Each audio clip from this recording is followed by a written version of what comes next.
High everyone, welcome back to my channel Dia's cooking world. I hope সবাই ভালো আছেন। আজকে আপনাদের তৈরি করে দেখাবো ফুলকপির পাকোড়া। এটি খেতে অনেক মজার আর সেই সাথে তৈরি করাটাও অনেক সহজ যদি এটি ভালোভাবে বানানো যায়। আর আমি সবসময় ট্রাই করি সহজ উপায় আপনাদের সাথে সব রেসিপিগুলো শেয়ার করার। আশা করি আপনাদের সবার কাছে ভালো লাগবে আজকের রেসিপিটা।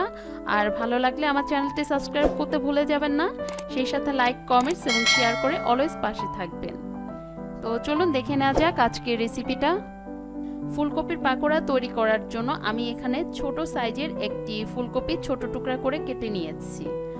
আর ফুলকপি কাটার সময় একটা ব্যাপার খেয়াল রাখতে হবে, ফুলকপিগুলো যেন পাতলা লম্বা করে কাটা হয়। এতে করে দেখতে যেমনটা সুন্দর লাগে, খেতেও কিন্তু অনেক টেস্ট হয়। এখন ফুলকপির পাকোড়ার জন্য ব্যাটার তৈরি করব। এজন্য একটা বাটিতে 1 কাপ বেসন নিয়েছি। এখন এর মধ্যে দিয়ে দিচ্ছি 2 টেবিল চামচ চালের গুঁড়া। আর আপনাদের হাতের কাছে যদি চালের গুঁড়াটা না থাকে, এখানে আপনারা ময়দাটাও ইউজ করতে পারবেন। আর চালের গুঁড়াটা ইউজ করলে পাকোড়ার মধ্যে ক্রিস্পি একটা ভাব চলে আসবে। এখন দিয়ে দিচ্ছি 1 টেবিল চামচ বেকিং পাউডার, দিয়ে দিচ্ছি স্বাদমতো লবণ, দিয়ে দিচ্ছি 1/2 চা চামচ আদা এবং 1/2 চা চামচ রসুন বাটা, দিয়ে দিচ্ছি 1/2 চা চামচ জিরার গুঁড়া, দিয়ে দিচ্ছি 1/2 চা চামচ হলুদ গুঁড়া, দিয়ে দিচ্ছি 1/2 চা চামচ মরিচ গুঁড়া। এখন এর মধ্যে অল্প অল্প পানি অ্যাড করে ব্যাটার তৈরি করে নিব। আর একবারে বেশি পানি অ্যাড করতে যাবেন না, খেয়াল রাখতে হবে ব্যাটার যেন বেশি পাতলা না হয়ে যায়।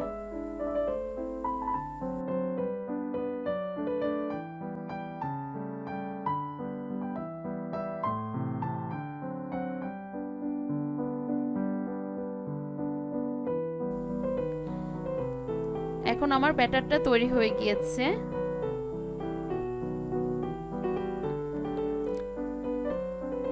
এখন চুলায় একটি প্যান বসিয়ে দিয়েছি, এর মধ্যে দিয়ে দিচ্ছি 2 কাপ পানি।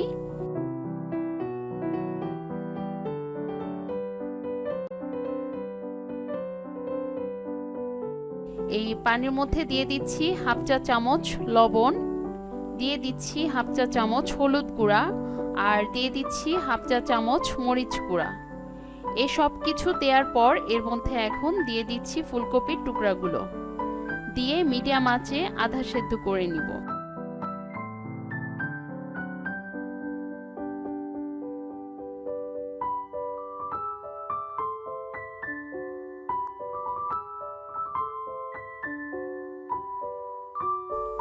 এখন ফুলকপিগুলো আধা সেদ্ধ হয়ে গিয়েছে, এ পর্যায়ে চুলা থেকে নামিয়ে নিব। এখন চুলায় একটি প্যান বসিয়ে এর মধ্যে বেশ কিছু তেল দিয়ে নিয়েছি।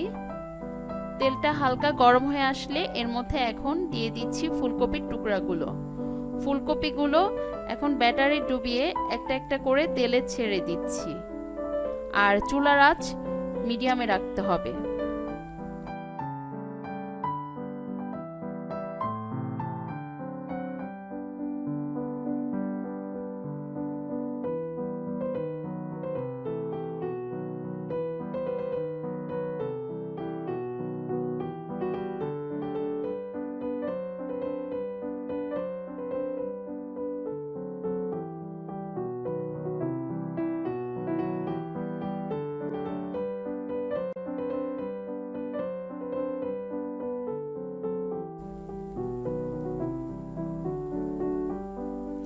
এখন আমার সবগুলো পাকোড়া ভাজা হয়ে গিয়েছে। এখন এগুলোকে আমি একটা কিচেন টিস্যুর উপরে নিয়ে তেলটা ছাড়িয়ে নিব। তো এখন হয়ে গেল ক্রিস্পি মজাদার ফুলকপির পাকোড়া। Thanks for watching. যারা প্রথম থেকে শেষ পর্যন্ত আমার এই ভিডিওটি দেখেছেন, আই থিঙ্ক আমার মতো করে আপনারাও বাসায় ট্রাই করবেন।